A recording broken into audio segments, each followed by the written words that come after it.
இன்றே டவுன்லோட் செய்து உங்கள் ஃபேவரட் ஷோக்களை என்ஜாய் பண்ணுங்க. ஏன் புருஷனை பத்தி எனக்கு தெரியும். அவர் தப்பு பண்ற மனுஷன் இல்ல. அதுலயும் தப்பான வழியில போகவே மாட்டாரு.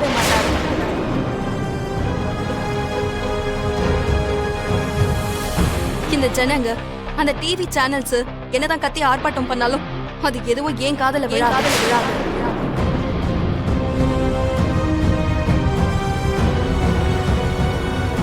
நடந்த தப்பு பார்க்காத மாதிரி கண்ணு வேணா மூடிக்கலாம். அதுக்கு நீ இப்படி கண்மூடித்தனமா இருக்க கூடாது லட்சுமி. சித்தி, நான் இன்னொரு வாட்டி சொல்றேன், கேட்டுக்கோங்க. அவர் எந்த தப்பும் செய்யல, செய்யவும் மாட்டாரு. இதுக்காக தான் நீங்க போன் பண்ணிருக்கீங்கன்னா போனை வைக்கலாம். நீங்க போன் பண்ணதுக்கு காரணமே இந்த விஷயமா இருந்தா இனிமே எப்பவும் எனக்கு போன் பண்ணாதீங்க.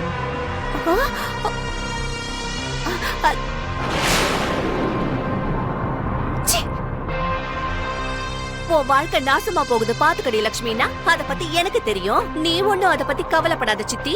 ஒரே அவரை தப்பு சொன்னாலும் அவர் ஒரு தங்கம், அவர் ஒரு மோனிக்கோன்னு இப்படி சொல்றாளேடி இவ.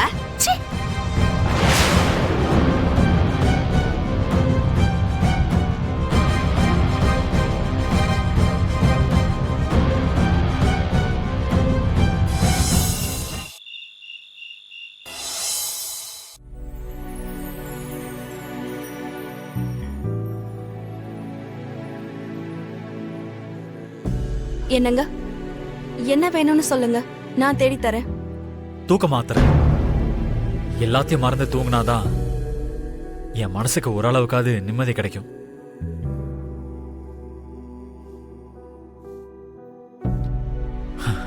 காலி அடிச்சு போல. நான் போய் அப்பா கிட்ட கேட்கிறேன்.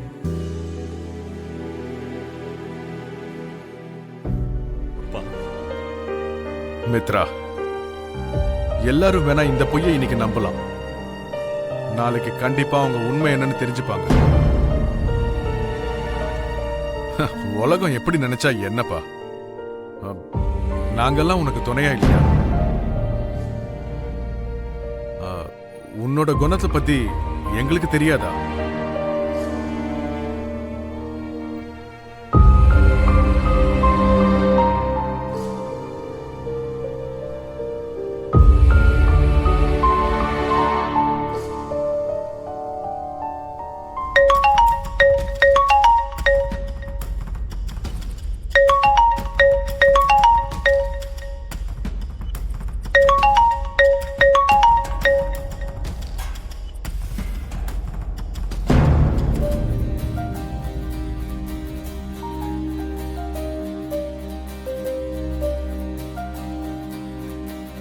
நம்ம சிஸ்டம் பத்தி தான் தெரியும் இல்லப்பா.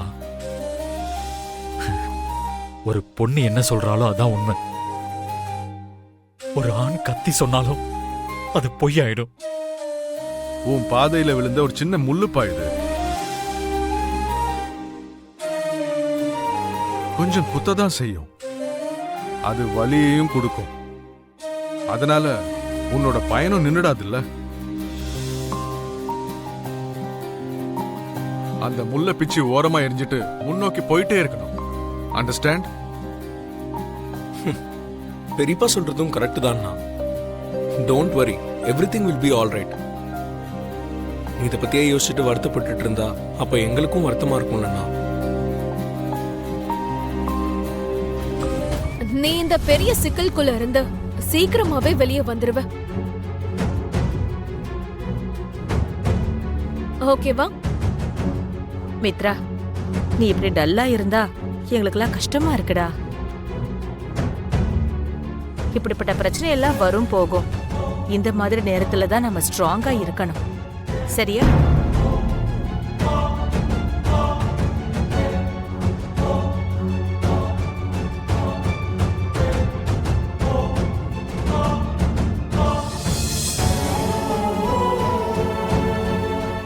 இருங்க,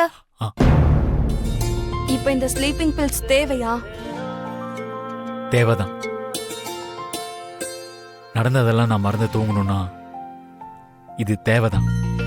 தூக்கம் வர்றதுக்கு இந்த டேப்லெட்ஸ் எல்லாம் எதுவும் தேவையில்லை. நிறைய வழிகள் இருக்கு. ஹெட் மசாஜ் பண்றேன், எல்லாத்தையும் மறந்து நிம்மதியா தூங்குவீங்க.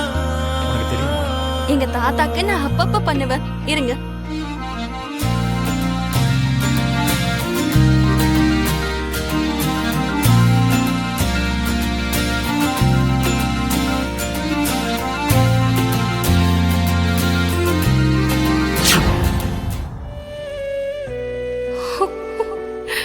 என்னோட உயிருக்கு மூச்சு காத்தா இருக்கிற நீங்க ஆபத்துல இருக்கும்போது நான் எதை பத்தியும் யோசிக்க மாட்டேன்.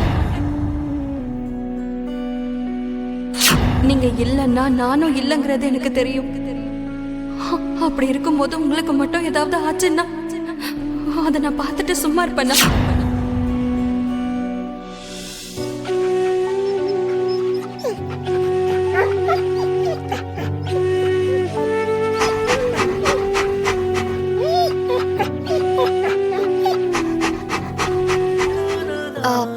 மசாஜ் பண்ணவா?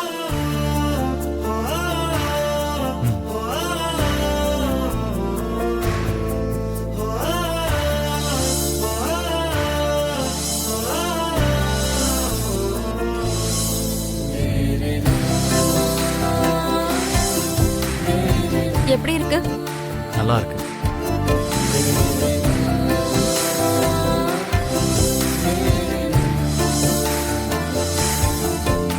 லக்ஷ்மி, இவ்வளோ நடந்துச்சுல்ல, என்கிட்ட ஒரு வார்த்தை கூட கேட்கணும்னு தோணலையா?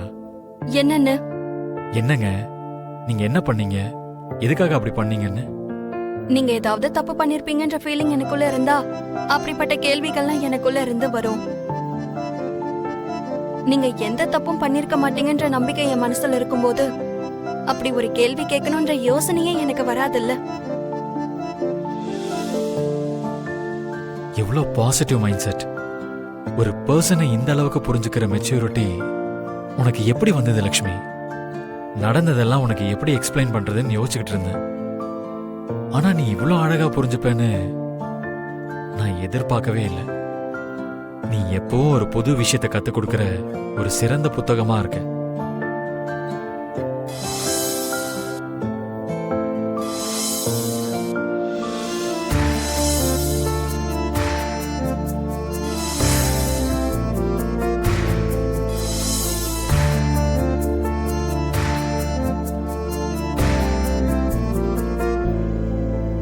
தூக்கத்துக்கு மாத்திரை மட்டும்தான் தீர்வு கிடையாது.